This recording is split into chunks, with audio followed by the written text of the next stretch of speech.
নমস্কার, আপনারা দেখছেন আজ বাংলা ডিজিটাল। আমি আপনাদের সঙ্গে রয়েছি কোয়েল। আজ কোজাগরী লক্ষ্মী পুজো। বাঙালির ঘরে ঘরে পূজিত হচ্ছেন মা লক্ষ্মী। তাই আমরাও চলে এসেছি উত্তম কুমার বাড়ির পুজোর পরিক্রমা দেখতে। চলুন আপনাদের ছবিটা একটু দেখাই।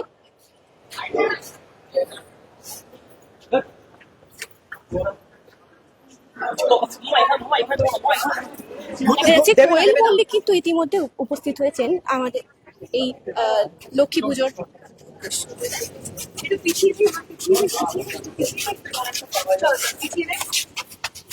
একটা জায়গায়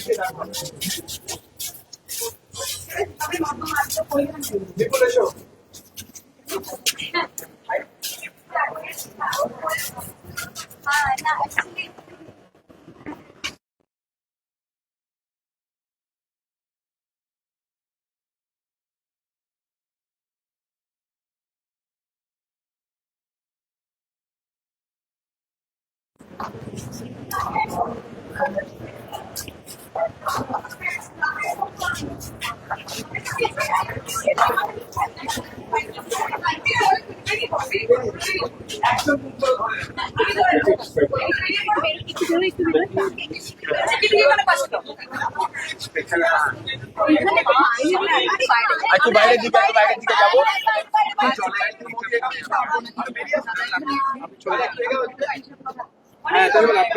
একটু কথা বলবো কোয়েল মল্লিকের সাথে। আরে দাঁড়াও, সবাই দাঁড়াও। তোমরা এদিক দিয়ে আসছো কেন? ওদিক দিয়ে ঘুরে যাও না, তোমরা এদিক দিয়ে কেন আসছো?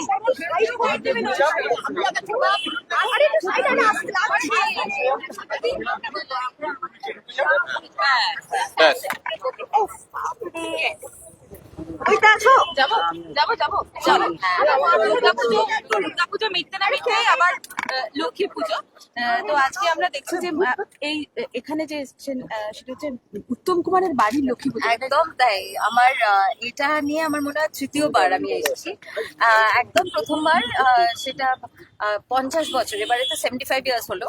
তো 25 ইয়ার্স আগে, 25 বছর আগে তখন আমি ইন্ডাস্ট্রিতে আসিনি। তার আগে যেহেতু আমাদের বাড়ি একদম সামনে, মল্লিক বাড়িটা কুমারের বাড়ির একদম কাছে, তো ওখান থেকে আমরা চলে আসতাম, মানে এসেছিলাম 50 যখন 50th এখানে সেলিব্রেশনটা হয়েছিল, তখন আমার মনে আছে তরুণ কুমার বেঁচে ছিলেন। তো সবাই যাকে ভীষণ শ্রদ্ধা করেন এবং ভালোবাসেন, অসাধারণ একজন অভিনেতা বলাই বাহুল্য। তো উনি মনে আছে, উনি ছিলেন তখন। আজকে আবার আসলাম, আগের বছরও এসেছিলাম। ভীষণ ভালো লাগছে এখানে ঢোকার সঙ্গে সঙ্গে কিরকম একটা একটা একটা ফিলিং কাজ করে। এখান থেকে উত্তম কুমারও হাঁটতেন, এখান থেকে আমি হাঁটছি, সেই একটা ব্যাপার। উত্তম কুমার যে লক্ষ্মী মাকে পুজো করতেন, এবং সেই লক্ষ্মী মা এত সুন্দর ওখানে গিয়ে, তাই আমি আমার ডিরেক্টর যিনি আছেন, আমাদের সামনে স্বার্থপর বলে আমাদের একটা সিনেমা রিলিজ করছে, তার ডিরেক্টর অন্নপূর্ণা, সেও আছে। তো একই কথা আমিও ভাবছিলাম, আর আমার ডিরেক্টর পাশে বসে ওই একই কথা ভাবছিল। আর ও আমাকে বললো, আমি তখনই বললাম আমিও সেম জিনিস ভাবছি। বলছে এখানে কেমন মা লক্ষ্মীর মুখে একটা অদ্ভুত স্নিগ্ধতা, একটা অদ্ভুত কিছু ব্যাপার আছে না? আমি একদম, আমি এক্স্যাক্টলি সেম জিনিসটাই আমি তখন ভাবছিলাম। মায়ের পুজো দিলে, হ্যাঁ, তাই ভীষণ সুন্দর একটা মূর্তি, বিউটিফুল মা লক্ষ্মীর মূর্তি। ভীষণ ভালো লাগলো এবারে এসে। তাই আমি কাকিমাকে বলছিলাম যে থ্যাংক ইউ সো মাচ কাকিমা, পরের বারে আমি যদি নেমন্তন্ন না পাই, আমি কিন্তু চলে আসবো পুজো করতে। ভীষণ মায়ের পুজো কি দেওয়া হয়েছে? লক্ষ্মী পুজো কি দেওয়া, মানে আপনি কি দিলেন কোন রকম অঞ্জলি? হ্যাঁ, আমি আমার বাড়ি থেকে দিয়ে তারপরে আমি এখানে আসলাম আরতি। আর তো হ্যাঁ, সকাল থেকে ওই মায়ের পা আঁকা থেকে শুরু করে, তারপরে আমার ছোট বয়সেরও কিছু কিছু কথা মনে পড়ে যাচ্ছিল, যখন আমি পা আঁকতাম, মা লক্ষ্মীর পা আঁকতাম। আর তারই ওপর থেকে আমার দাদাগুলো ভীষণ বিচ্ছুমি করতো এবং বলতো যে এই মারিয়ে দেবো, মারিয়ে দেবো, মারিয়ে দেবো, এরকম করতো, কিন্তু কখনোই মারাতো না। আর আমিও সেরকমই বাচ্চা মেয়ের মতো, আমি না না না এরকম করে যেতাম। কিন্তু যাই হোক, ওই সব ছোট ছোট বয়সের কথাগুলো মনে পড়ে যাচ্ছিল যখন মায়ের পা গুলো আঁকছিলাম। বিয়ের পর মা হবার পর লক্ষ্মী পুজো কতটা চেঞ্জেস হয়েছে? কিছু কি চেঞ্জেস এসছে? না, একদমই না। কিরকম, ঠিক যেভাবে আমি ছোট বয়স থেকে লক্ষ্মী পুজো আমাদের বাড়িতে হয়, সেই রকম ভাবে আমি যে অনুভূতিটা ডেফিনেটলি একটা অন্য জায়গায়, যেখানে আজ আমার ছেলে এখন আছে, কিন্তু তখন ছেলে ছিল না। তো আমি আমার নিজের মতো করে আনন্দ করতাম। এখন পুজো করছি আর ছেলের হাতে মিষ্টিগুলো গুনছি, যে কতগুলো মিষ্টি খাচ্ছে ও পরপর করে, দুম দুম করে মিষ্টি শুধু খেয়ে যাচ্ছে। আর আমাদের যেহেতু মল্লিক বাড়িতে আমাদের দুর্গাপুজো এত বেশি কাঁসর ঘন্টা, ঢাক, তারপরে সব জিনিসটাই এত বেশি বাজে, কিন্তু তারপরে যখন লক্ষ্মী পুজো হয় সবটাই ভীষণ শান্ত, শুধুমাত্র শান্ত। তো তো তাই জন্য আমি আগে থেকে কবিরকে বলছিলাম, শোনো একটুও যদি আওয়াজ করো প্রচন্ড বকুনিটা খাবে, ঠিক যেভাবে আমরা ছোট বয়সে বকুনিটা খেতাম। কারণ অত পাঠ, অত পুজো আচ্ছা দিয়ে আমরা বুঝতে পারতাম না, শুধু আমরা বসে বসে আড্ডা মারতাম, একটু জোরে জোরে ভয়েসটা এগিয়ে যেত, আর তখনই কোনো জেঠিমা কাকিমার কাছ থেকে ভয়ঙ্কর বকুনি খেতাম। সেসব ছোটবেলায় নাড়ু জিনিসগুলো খাওয়া হতো লুকিয়ে? এখনো খাই। হ্যাঁ, কেন ছোট বয়সে এখনো ডেফিনেটলি খাই। মানে নাড়ু সেটা কি আবার বয়স হয় নাকি? লুকিয়ে না? লুকিয়ে না দেখি ছোট বয়সে একটু বেশি খেলে তখন লুকিয়ে, কিন্তু প্রথমটা লুকোনোর কোনো ব্যাপার ছিল না। কিন্তু মা হয়তো বুঝতেও পারতেন না, মারা নিজেদের কাজে এত ব্যস্ত থাকতেন, বুঝতেও পারতেন না যে আমি কতগুলো খেয়েছি। থ্যাংক ইউ মা লক্ষ্মীর কাছে, মা লক্ষ্মীর কাছে সো মাচ।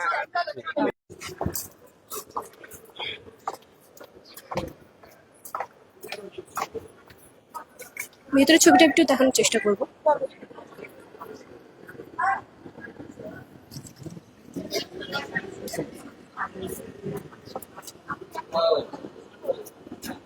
এইখানে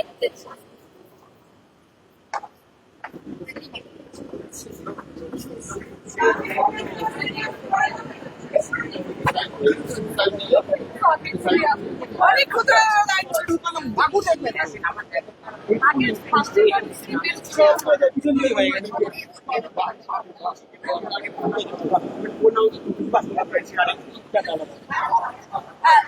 সকালে দেখছিলাম বাড়ির পুজো সামলাচ্ছ, একদম শ্বশুর বাড়ি একদম একসাথে ব্যালেন্স মা লক্ষ্মী ব্যালেন্স করিয়ে নেন।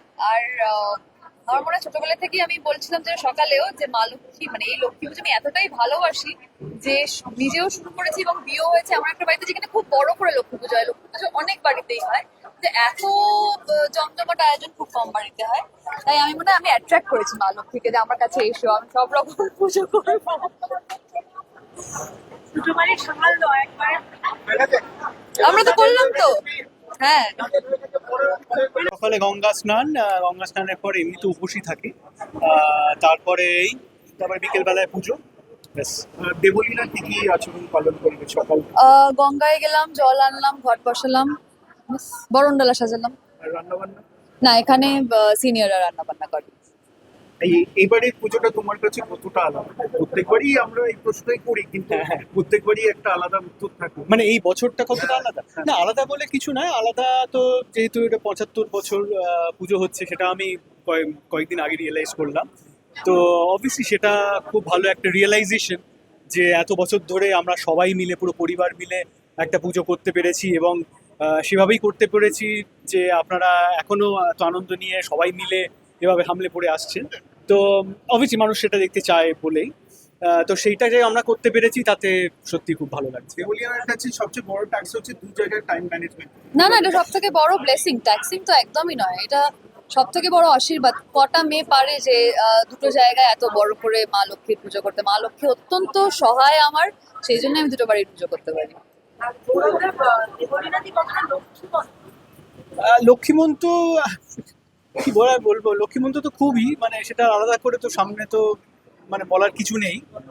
এই যে যেটা বললো আর কি, যে এতগুলো কাজ একসাথে করে উঠতে পারে, এবং টাইম ম্যানেজমেন্ট এবং সবকটা দায়িত্ব ঠিক করে পালন করা, আমার মনে হয় সেটাই খুবই ভালো। আচ্ছা, আদিভাবে যে পুজো হয়ে আসছে সেখানে কি কিছু পরিবর্তন এসেছে বর্তমানে? না, মোটামুটি আমরা ট্র্যাডিশনটাই মেনটেন করি এবং সেভাবেই একইভাবে করার চেষ্টা করি। একটু টুকটাক তো চেঞ্জেস হয় সময়ের সাথে সাথে। তো সেরকমই, যেমন এবারে খাবারটা একটু চেঞ্জ হয়েছে, এবং আমাদের একদম আগে বিয়েন বসতো এবং সেখানে মিষ্টি তৈরি হতো, বোঁদে হতো, বিভিন্ন ধরনের ইয়ে হতো।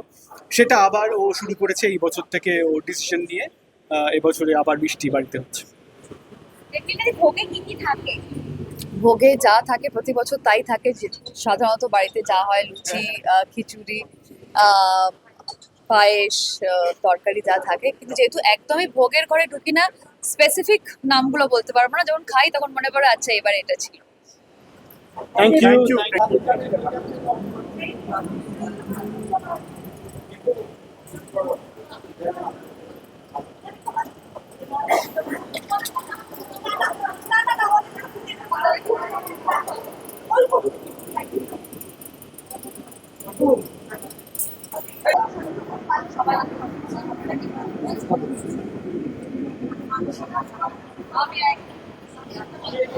লক্ষ্মী পূজায় আমরা জানি মূলত ঢাক বাজে না, কিন্তু এইবারের পুজোয় কিন্তু ঢাকের আওয়াজ শোনা যায়।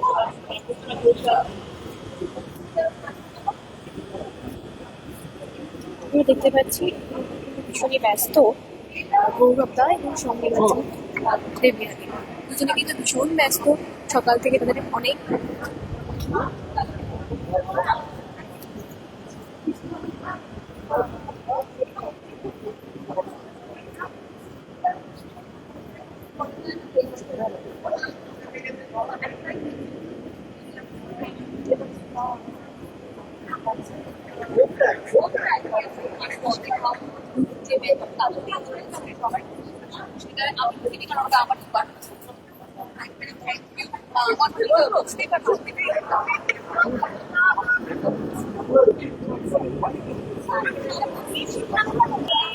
আমরা দেখলাম উত্তম কুমারের বাড়ির পুজোয় সকলে কিন্তু ভীষণ ব্যস্ত। আপনারাও ভালো কাটান লক্ষ্মী পুজো। ক্যামেরায় অভিকের সাথে কোয়েল জয়ের রিপোর্ট, আজ বাংলা ডিজিটাল।